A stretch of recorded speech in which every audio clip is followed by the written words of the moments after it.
Hello, hello. Thank you so much for being here. I'm super excited to get started with our next series, our next webinar, Caregiver Guidance in this series. We are so glad that you're here. And if you are interested in sharing in the chat, for those of you who are here live, where you're calling in from and what brings you to this space, we would love to hear from you. We're going to go ahead and get started. I want to introduce myself and my very good friend, Sarah. My name is, for those who I haven't met, my name is Kelly Petersohn. I am a licensed clinical social worker, and I get to serve here at Aluna as the Camp Erin Online Program Manager. And I've been here for 4 years. I just celebrated my 4-year anniversary, work anniversary. And let's see, prior to my time here, I was the camp director for Camp Erin Indianapolis for 9 years. And I've been doing this work for 16 years. And I have just learned so much about families who are grieving and have learned so much from them. So I'm really, really happy to be here and connecting with you in this special way. And I would really love to introduce my good friend and colleague, Sarah. And she's going to say hi to you real quick.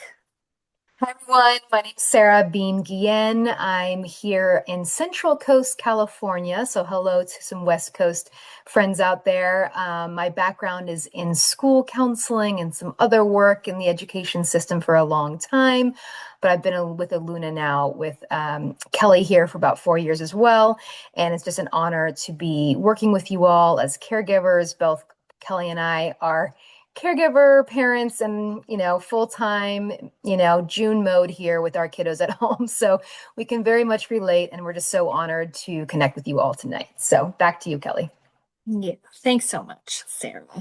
Sarah's going to join us in a little bit. She's going to do a little tutorial of all the good things.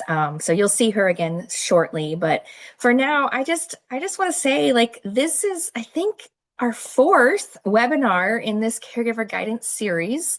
So this is just a really special time. This one is really special, where we get to talk about prepping for summer and going back to school. And maybe some of you haven't even started your summer, but we're gonna hopefully be prepared and work on getting at least proactive in some way, or at least active in this season.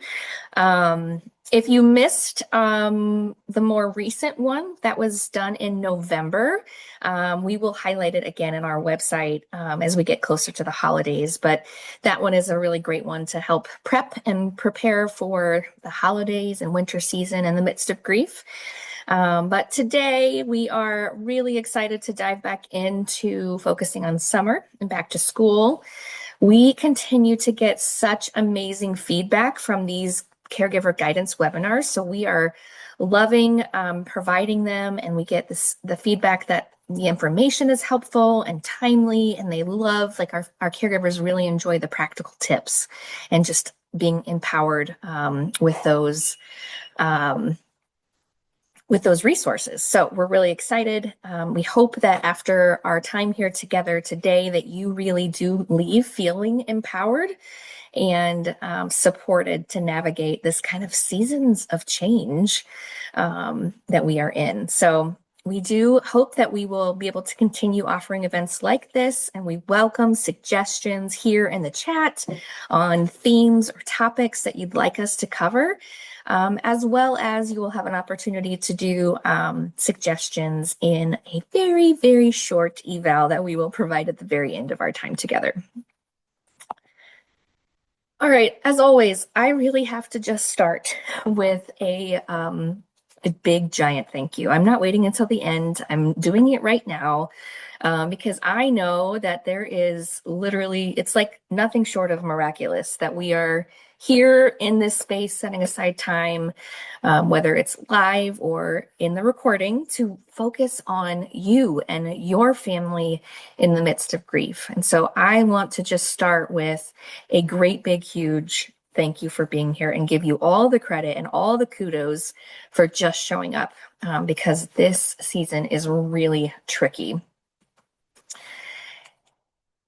And I don't know about you, but this picture is me. I feel like this season. Summer is supposed to be relaxing and full of joy and summer fun and sunshine. And what I really oftentimes feel like in this season is that it's a lot of chaos. There's a lot of juggling. There is this feeling of like I'm just trying to tame the rodeo happening around me, because the kids are on vacation and they want to do all the things, but not necessarily the things that they should be doing. And I am constantly, just trying to maintain the order to not let the kids get bored, because if they tell me they're bored one more time, I might lose my mind. And if they're bored, then they're bickering or driving me bananas. And so it is just doing all the things. It's juggling the camps and the classes and the play dates and sprinklers and sunscreen and pool floaties and crafts and sports practices and laundry and farmers markets or house projects, and maybe you get a chance to go on a vacation. And let's just talk about all the snacks. I feel like I am constantly juggling and trying to figure out how to feed the children all the snacks. So what else are you holding in this season of transition? I would love to hear what I missed in that long list, because the other thing is that some of us are also working. And so we're wearing all these hats and we're juggling all the things. So I am totally here with you. In addition to all the summertime joy that we have, we're also, some of us, preparing to go back to school. And while that may feel like it's really far away, some of us are preparing to go back to school for the first time, since the death of somebody who, that was really close to us. Some of us are also maybe going back to school and just hoping that they can navigate making sure that their kids still have support, years later. Some of us might be wondering who needs to know about this death, who needs to know about what my kiddos are experiencing, and how do I support my kids in sharing information with their peers? Or maybe we're wondering about making sure that we don't get swept up in all the crazy transition of this season and the change, that we forget to take care of ourselves. We forget to take care of our grief. And then we also can get so busy that we forget to make those really important connections together as a family. Whew, that is a lot, my friends. And as it says here on the screen, I want you to know that you're not alone. This season is hard, and we are here with you. We are hoping that after our time here together, that you feel empowered with some tools to help you navigate this really, really hard and busy season. So we are going to jump right in. As promised, I am really excited to share some warm weather, outside, fun, creative ways to have time and space for connection and remembering.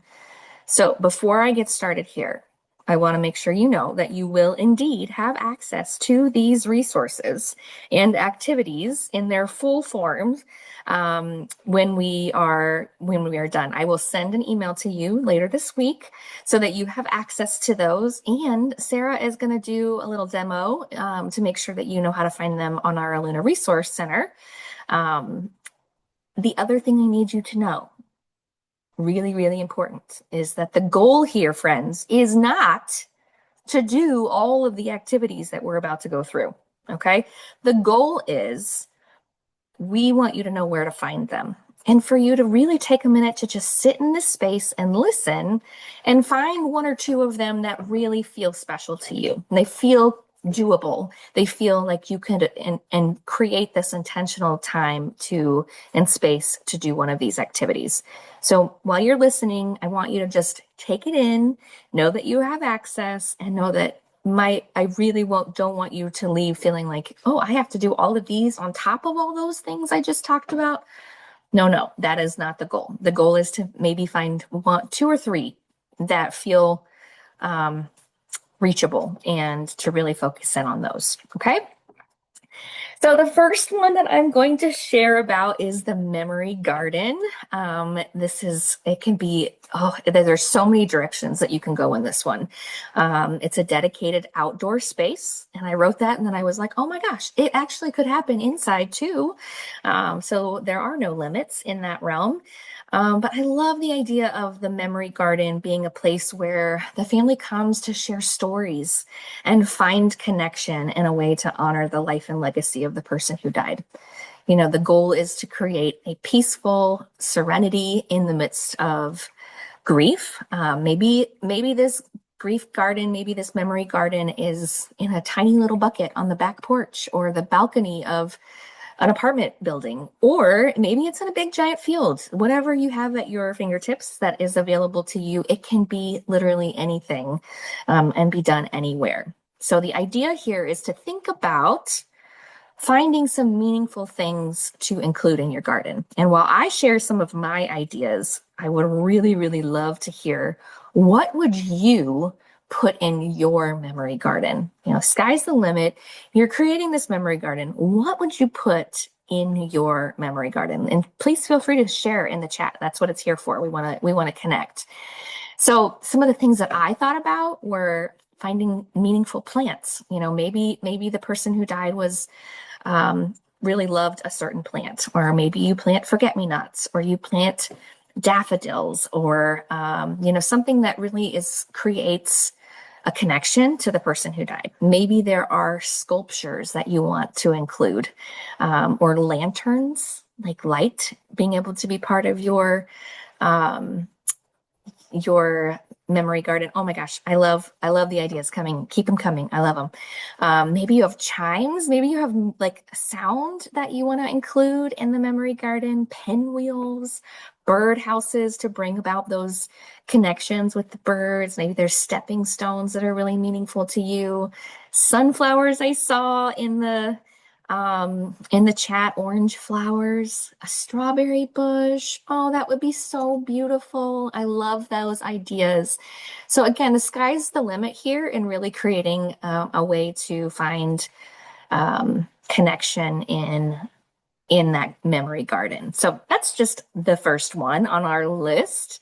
I see purple for ravens, or his ravens. Yeah, okay, good deal. So this next one may be something that you have seen or heard of in the past. This is kind of my spin on, the rocks that you sometimes see around, but these are kindness rocks. And the goal here is to focus on kindness and gratitude, because the research says that when we do, it does improve our emotional resilience, and it reduces the impact of grief, and it promotes connection and hope, all things that we want to be able to do in the midst of our grief. So I'm going to invite you again. What are some things that you could write on your kindness rocks? These kindness rocks could be something that you decide to decorate together as a family, and maybe you keep them. Maybe you put them in your memory garden. Maybe you put them in the backyard, or put them around your house as a reminder of how important kindness is and gratitude is. Or maybe there's some rocks that you want to share and create joy and hope and connection in the community that you live in. So I think this can be a really special way of focusing in on gratitude. I don't see any fun gratitude messages. What would you put on your kindness rocks that would maybe bring joy to your community? What are some things that you could write on those kindness rocks? I know you have them. They're in there somewhere.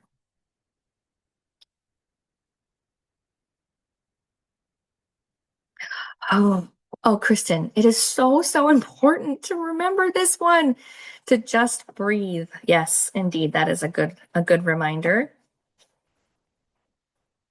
It's amazing how easy it is to forget to take those really important deep breaths. All right, if you think of some, feel free to leave them in the chat. But I'm going to go on to the next one. This next one is, oh yeah, we are strong, Faye. I love that. I'm so excited to meet you in a couple days. Okay, so memory cards. Friends, this is actually like a 2.0 activity, because I actually created a memory cards first edition that was really fun. the idea here is that I have put together a list of questions that the kids ask of a grown-up that may have known their person well. So, the first edition was more just a get to know you kind of thing. So it might be a kid that asks their mom, how did you and daddy meet? What was that like?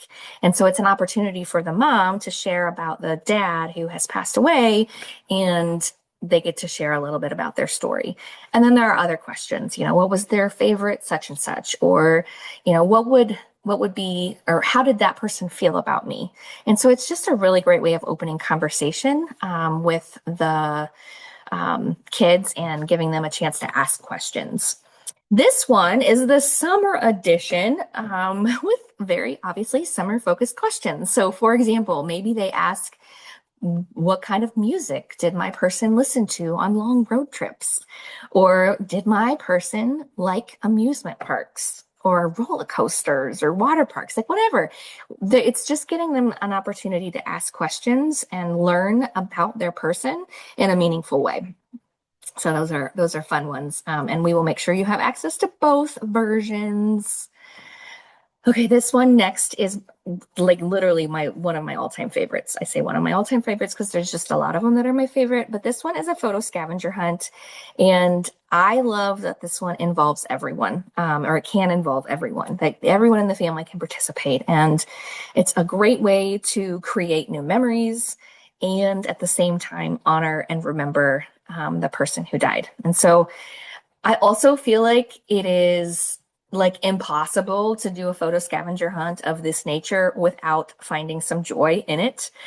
Because there are, some fun symbolic ones, and then there are just silly ones. So like, for example, on the photo scavenger hunt, there are some prompts like, find something that represents the person who died. Or maybe it's take a picture of your family acting like rock stars.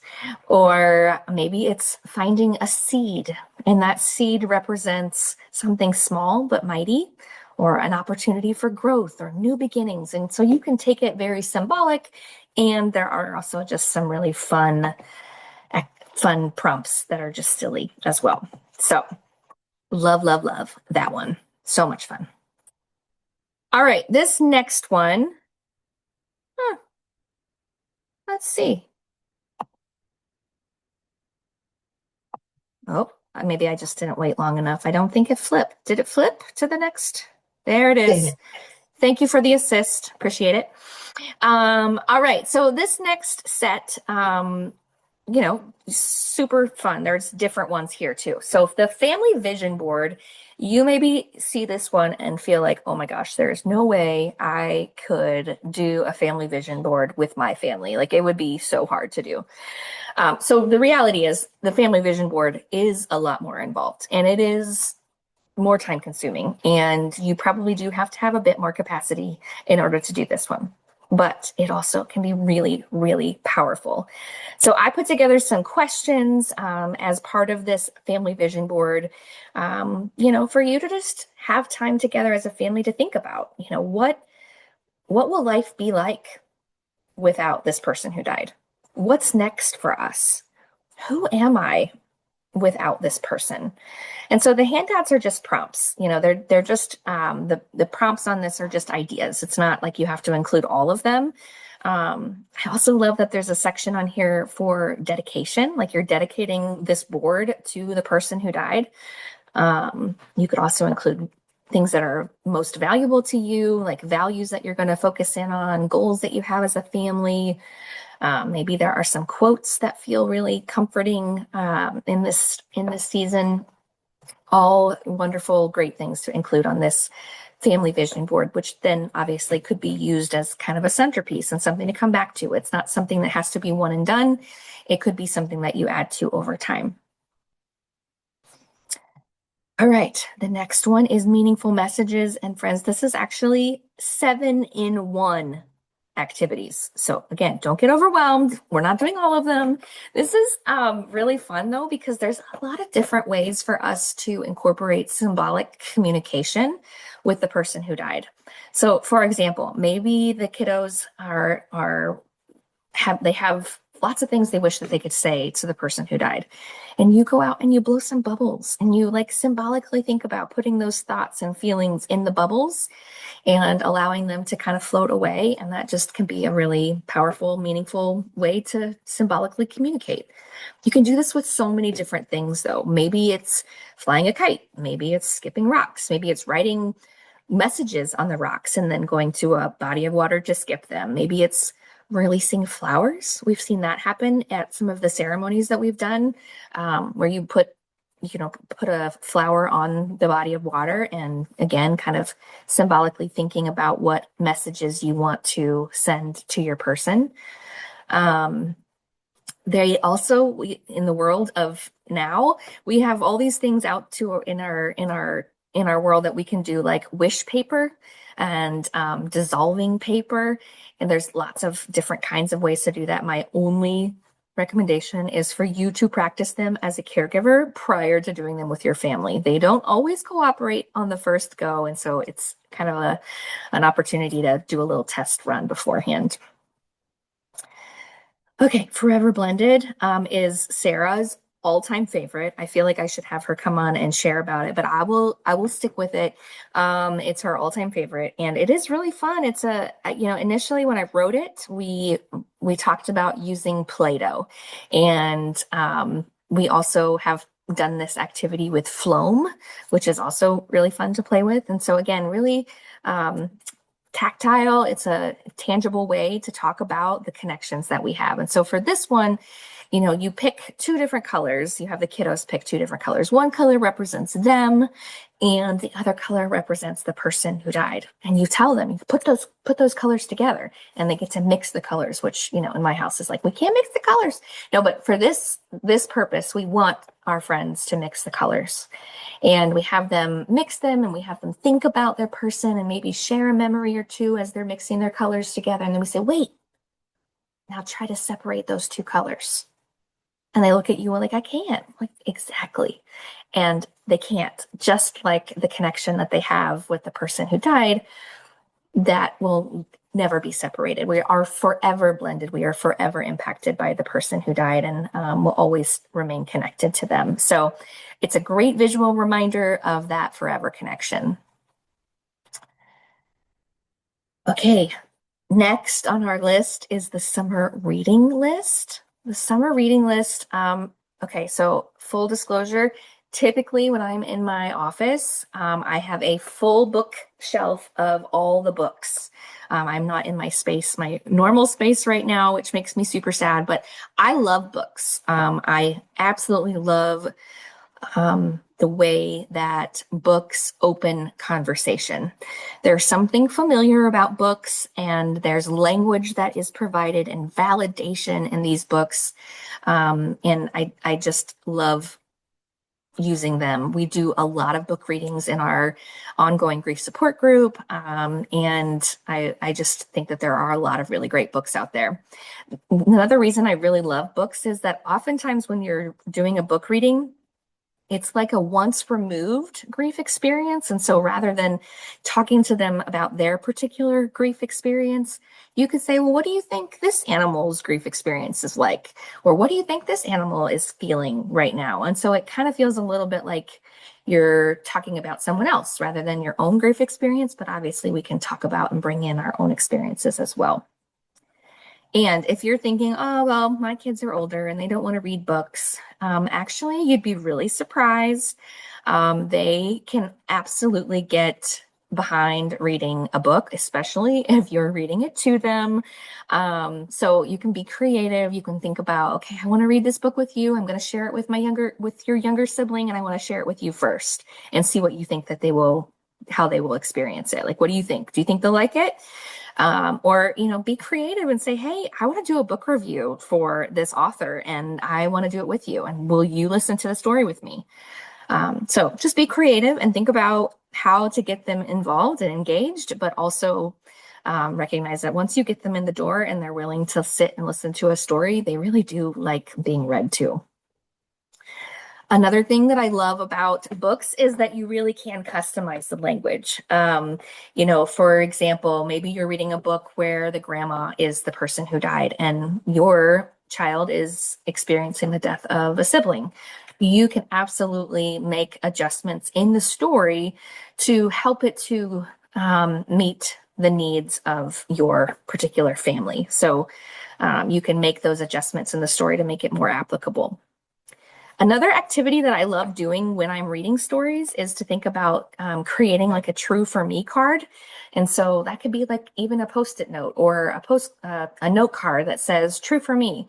And so when you're reading the books, you could have them hold up the true for me sign when they feel like you've shared something in the story that feels like they can connect to. That could be a way of bringing it back to their personal experience. So lots of different ways to use books, and we're going to provide a summer reading list for you at the end of our time together today via email. And I just could not help myself. Sarah and I just added these two activities to our Luna Resource Center, and they are focused on developing cohesion and strong family bonds.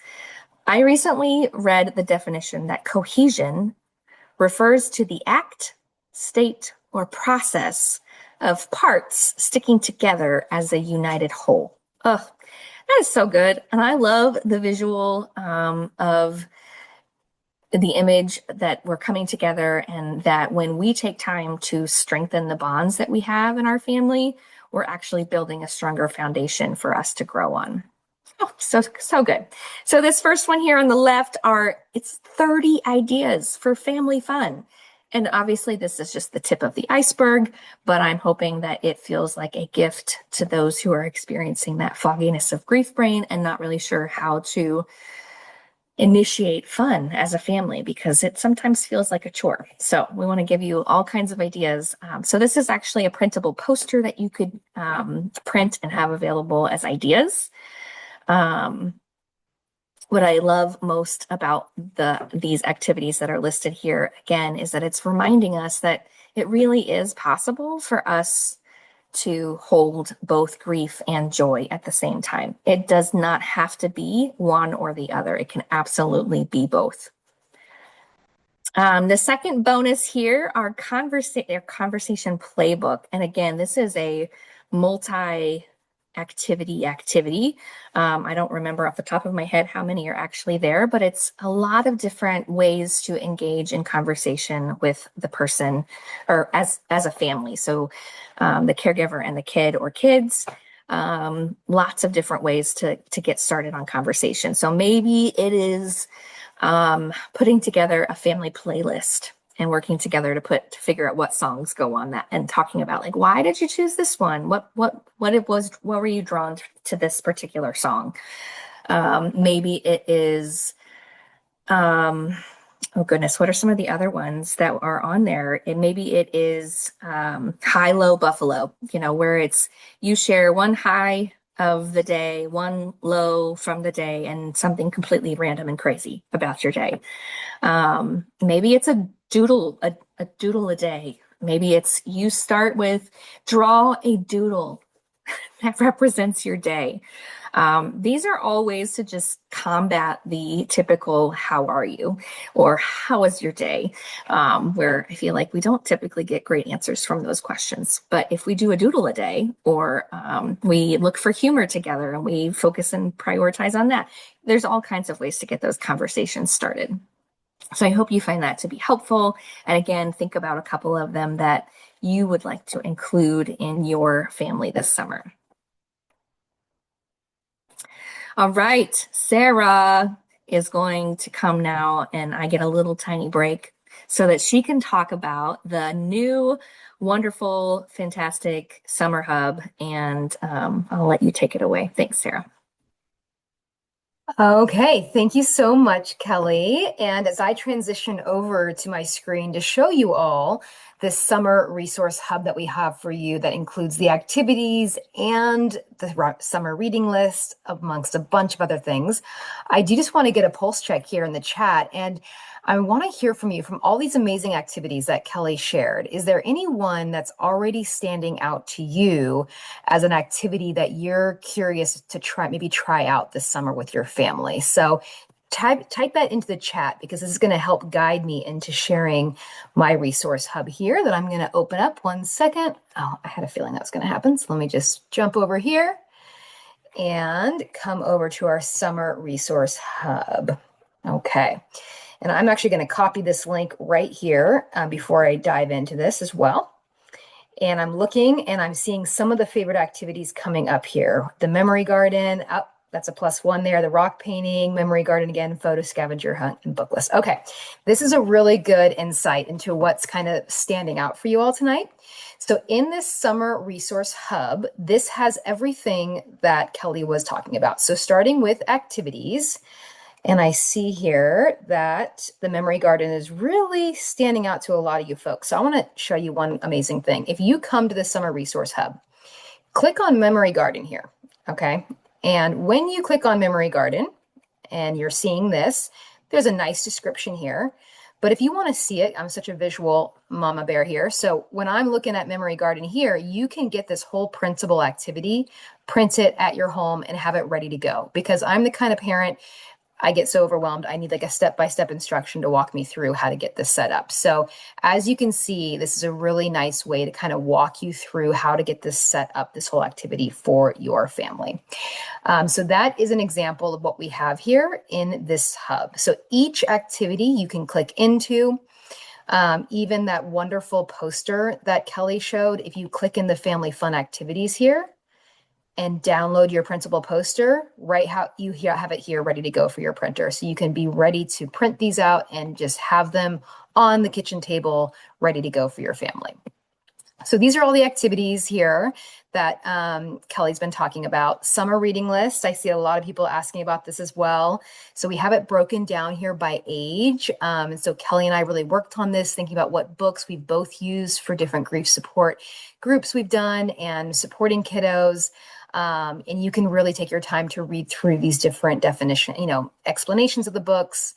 One that really always stands out to me here is Grief is a Mess by Jackie Schold. She's an author that I got to talk with personally. She wrote this book when her mother was dying. And then after she died, she was able to publish it and really wanted to find space for this joy and grief together and humor in a really relatable way. And what I love about Jackie is that she's very open about being autistic herself as well. So she was also trying to create a book that had this kind of creative way of just, going through her own grief experience a little bit for someone that might also be autistic like herself. So it's a really book for everyone. It's one of our favorites here at Luna. But if anyone has any children who maybe have neurodivergent needs too, I highly recommend Grief is a Mess as a book, for example. And all of these are wonderful books. You can take your time to read through them and get a sense for what might work for your family this summer. I always recommend go to your local library first to see if they have it or request it. And if not, you can always, look at different ways to get the book through other platforms.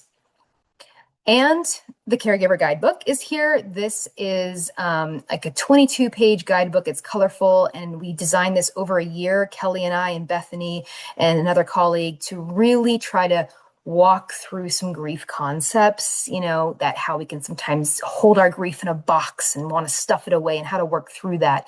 And on another page, we have a tough question toolkit and some of the tough questions we get when we're grieving from people and that we really is the wrong question at the wrong time. And we don't want to hear that question and how to navigate those tough questions. So this guidebook is something that's really special to us here. We spent a lot of time on it, and we are giving away a free guidebook tonight. So we're going to have a little raffle towards the end that we'll talk about at the end of the session tonight. So just definitely stay tuned. This is a great guidebook that you can look at our website, consider purchasing, and maybe you can also win it tonight if you stay on with us. And then also we have these videos here. We partner a lot with Sesame and Sesame Workshop. So here's a couple of my favorite Sesame videos that Kelly and I lean on a lot. This first one, Growing as We Grieve. If you want to feel like you want a hug from Sesame Street, my friends, you need to watch the Sesame Workshop one. It is made just for caregivers. It kind of takes you into this deep breath into this experience. And then they have videos of caregivers talking about their grief and what's worked for them and different tips and insights. So it's really well done by Sesame. Just definitely take a look at this video. And then we have a lot of other stuff here. So we have articles we highly recommend, our go-to apps, and back to school. Earlier, I saw someone in the chat asking about some back to school tips.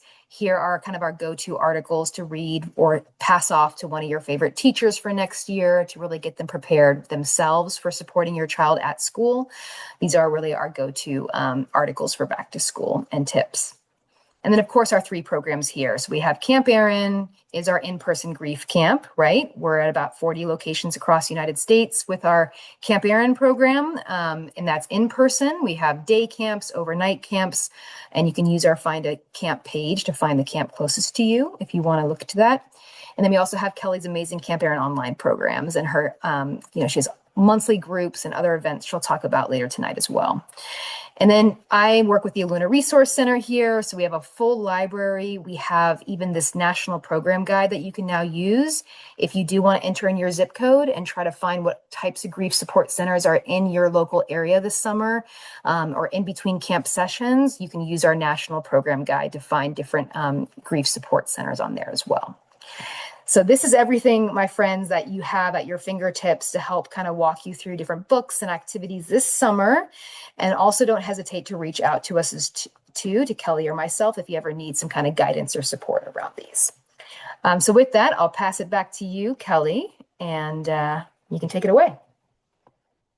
Okay, I'm going to take a tip from Sarah and ask you to share in the chat something that you just heard that you are really excited to go explore, because it is a lot. And I think sometimes we can feel like when we go to the Aluna Resource Center or other, we're just trying to find resources, it can feel kind of overwhelming, because honestly, friends, there is a lot of support out there.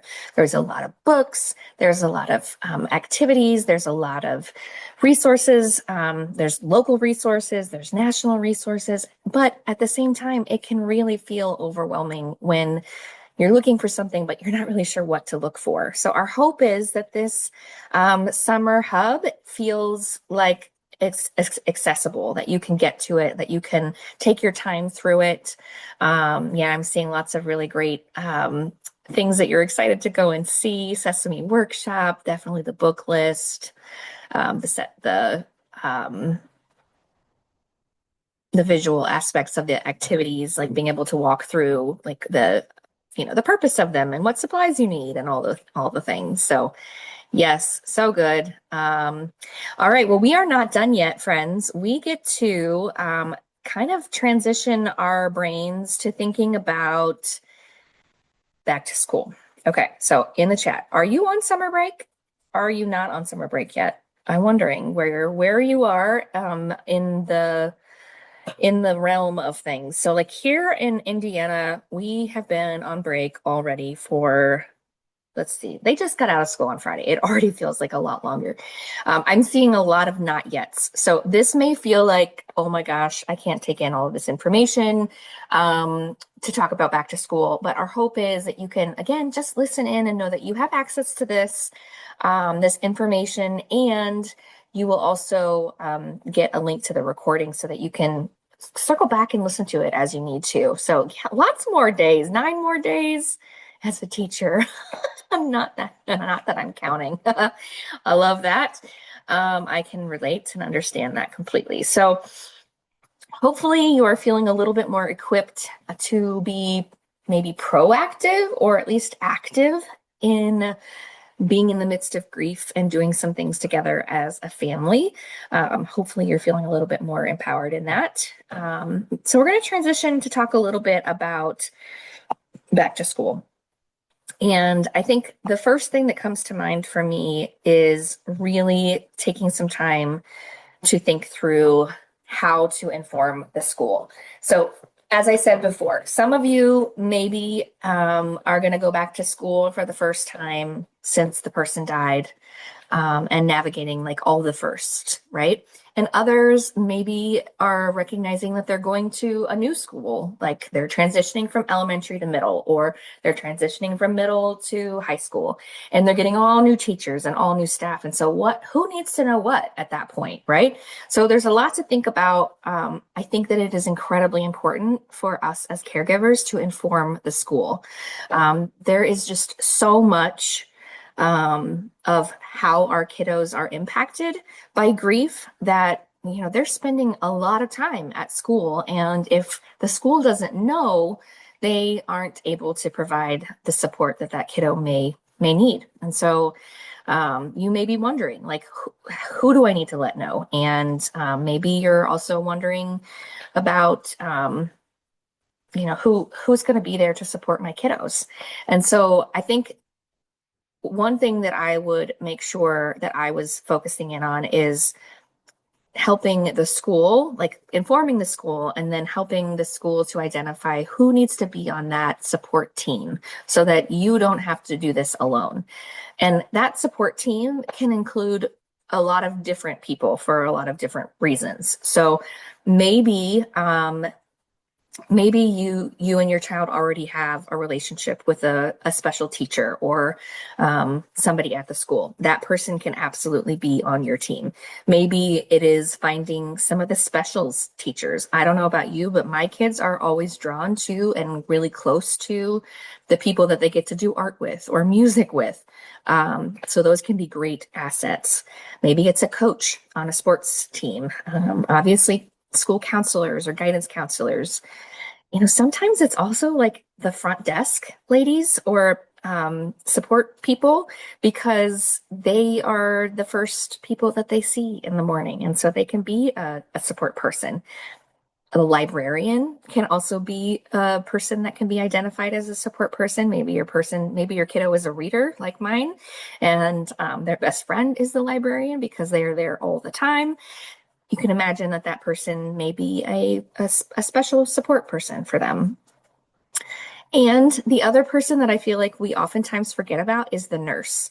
The nurse is oftentimes a person who can be a great support, because we know that grief often shows up in our little kiddos' bodies.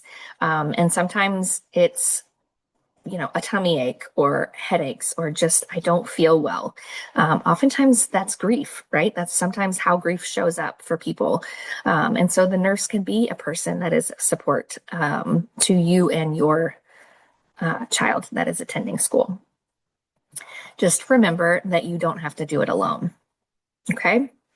Also, I would strongly, strongly encourage identifying who's going to be your primary contact. In both directions. So who are you going to share information with? And then give permission for that person to share with the team, right? And then vice versa. Like if they have information, if the school has information, let's say the nurse does have information, they can share that information with the counselor who is your point of contact. And that way you're not having to manage talking to all those people on the team. You're just taking information from that one person. So it feels a little less overwhelming. All right. Any questions about that? Friends, we really are going to have some time at the end for questions. So as I'm walking through this back to school stuff, please feel free to share in the chat if you've got questions, and we'll get to as many of them as we can. So the next thing that I'm going to encourage us to think about is expectations. And so I think it's important for us to set and share our expectations about school. And to the best of our ability, include the kids in identifying what those expectations are. So, one of the things that comes to mind for me is recognizing that kids do best when they have a routine and they have they know what to expect. And so most often the best place for them to be is back at school, because they know what to expect there and they know how the day is going to go. And typically that routine is really comforting to kids. So again, if your expectation is for your kids to go back to school and to be there full time to the best of their ability, let's communicate that to them. Also communicating to them, like if they need a mental health day, if that's something that you support and are comfortable with, and you've talked to your team at school, making sure that the kids know that that is an option, but that the goal is for them to get there. And maybe you share that your goal is for them to always go, but to know that they have the ability to call you, to check in with you, they know who their support person is. All of those things I think could be really, really helpful. I also want to encourage you to really think about who a mentor person could be for this person. Again, the research says that there's a lot of positive impact in identifying a person outside of the primary caregiver who can be a mentor, someone who can really tune in, listen. They can be on the lookout. They can provide advice that is coming from a grown-up outside of, their parents, right? Or their caregivers. And they can be a support and they can help get the kid connected. And so I think that role of mentor, of identifying a person at the school that can be a support person and be your lookout, your eyes and ears at school, that can be really, really special. Recognize also that mentor could be somebody at school, could be an extended family member, could be somebody at church or sports or music. It can be anybody that feels like a support person to that particular kiddo. I think it's important that the kid also has some say in who that mentor is. Like really thinking about who is this person, who is my kid drawn to be connected to. That can make a big difference. So. Okay, the other thing to keep in mind is that not everyone needs to know everything about the death that has occurred that is impacting your child. Remember that you have choices about what you share, you have choices about how you share it. And I think it's okay for you to protect your child and protect the situation if there's information that feels tricky to share. Again, one of the things that we talk a lot about in our grief programming and, the thing that I am constantly thinking about is that the way a person died is only part of a child's story. The way that they lived and the connection that they had with that person, that's the part of the story that feels so important to share with your team at school, the people at school that are supporting you. So, I think that giving some information about the person who died and how they lived and their relationship with the child, as well as how is their grief showing up. I think that can also be a really important piece to share with your team. I think there's a really magical, powerful thing when we can do some role plays. And I know they sometimes seem really silly, but they really can help us to navigate situations that feel tricky. Questions that the kids might hear at school, or how would they handle this particular situation? I think it's really helpful for kids to be able to visualize what that looks like and how they might respond. Let's see. We can also think about what they might say when they don't feel like talking about it and people are asking. And so we can say, remember, you have permission to say, I would prefer not to talk about it right now. And that is enough information. Like you don't have to provide more information than that. Giving short answers about that is absolutely okay. And giving them permission to recognize that it depends on who's asking and what time of day and what's going on in the place. Like, is this a good time for us to talk about what happened? And just giving them permission to navigate, saying, I would prefer not to talk about it right now. That's absolutely okay to say. It doesn't have to be ugly. We can just say it matter-of-factly.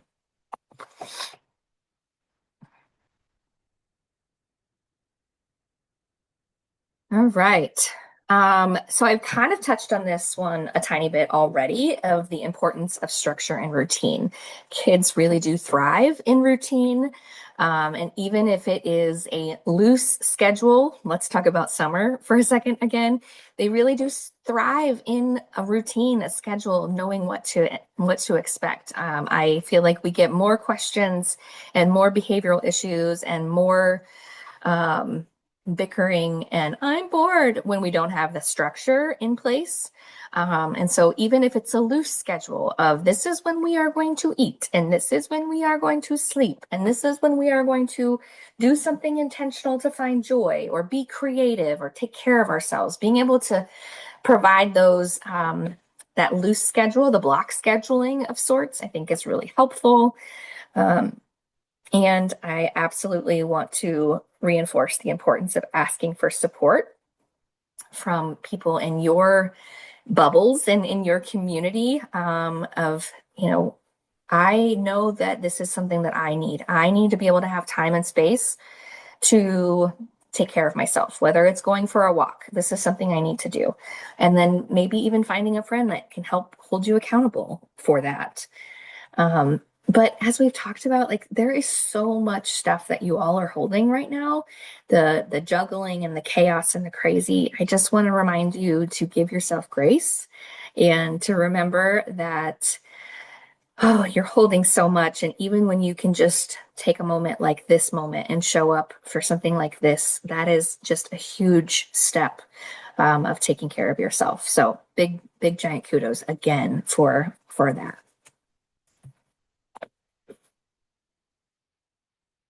All right. So this is another piece that I think is really important both over the summer, but also really important when you're starting to transition back to school and things are crazy. What if we were really intentional about creating regular, simple times to connect? So I shared a couple of these earlier. We'll make sure that you have more information and about how to use these things. But like when there's a lot of chaos and there's all these transitions, it can be just really important for us to take time to check in and give an opportunity to connect over something that's happened on the day. So thinking about what the best time and the place is for you to do these activities. And there's just a lot of really cool opportunities to be able to do family touch points. The key here is to be intentional and to put each other and your grief as one of the priorities on your list. Whew, we have covered so much today, and I'm getting my 5-minute warning. Woohoo! So I want to take just a minute and ask you to take just a moment today, if you would, in this moment, to scan this QR code. This is an opportunity for you to give us some feedback about this webinar. We really do appreciate the feedback. And so if you will take a moment to scan this now and give us your feedback, it's really short. It's just a couple of questions. It helps us to continue to be able to provide opportunities like this and share the impact with our funders, and also to think about what's next on our caregiver guidance agenda. So please feel free to scan this QR code. And I see someone in the chat saying, I'm on my phone, I can't scan it. It's okay. We're going to send it to you via email. And so you're welcome to check in on that if you want to do the evaluation at the end on via email. Yes, Miss Bethany. I just dropped it in chat, but I think that the QR code is not the current link. Is there a chance that that's true? Maybe, but I thought I changed it. Okay. I'll make sure that the follow-up email is Okay. the correct one. Perfect. And I just put it in the chat. For those who can't scan, I just put it in the chat too if you want to click from your PCs. So that's available. Hi, everyone. I'm so happy you're here and grateful to be with you. I'll let Kelly get back to it. Yes, thank you so much. If you are scanning the code and happen to get the wrong evaluation, it's okay. We'll figure it out on our end. But if you want to click on the link in the chat, that works well, or the one that we will send in an email afterwards. All right. Now, friends, we promised, and we are going to keep our promise, that we are going to give away one of those magical caregiver guidebooks that really do focus in on how do we do this grief thing together. And so I'm going to have Sarah give a little bit of information about how you're going to know if you're the lucky winner. Yes, everyone. Okay, so what we're gonna do, we've had such great group tonight and participation. So we're now taking a look at everybody that came tonight, and we're going to actually put your names into a raffle generator, and then we will be emailing you out very soon with who is the winner of the Caregiver Guidebook, and then we'll be asking for your preferred mailing address so we can ship it right out to you and get it to you. So just no worries right now. We're going to take notes of everybody here and check and reach out to you all because we already have your emails and everything. So no worries, but thank you all for attending, and one of you will be the lucky winner after tonight. So stay tuned to your email inbox. Thanks, Kelly. Yes. All right, friends, we have made it to our final slide and our final reminders of, just really taking a chance to be intentional this season. And it is crazy and it is chaotic, and there are things that we can do to be proactive. And so I would love for you on your way out to share one thing that you're taking away from our time and space here to get together, maybe something different than you've shared before. Just one thing that you heard that you feel like was meaningful to you, because I think that's a great way for us to wrap up the night with those reminders. When we hear them and see them more than one time, it helps us to remember them. So please feel free to share what you're taking away this evening, and know that we are here. You are not alone. And I just want to give a big giant thank you again for prioritizing yourself and your family and your grief. And please, please, please reach out if you've got questions. I know we didn't get to questions tonight. I was too talkative. But if you have questions, you can email me and I will be happy to correspond with you that way. And maybe they will be questions that guide our future webinars. So thank you so much. We really appreciate you being here, and I hope you have a good rest of your evening. Thanks for coming.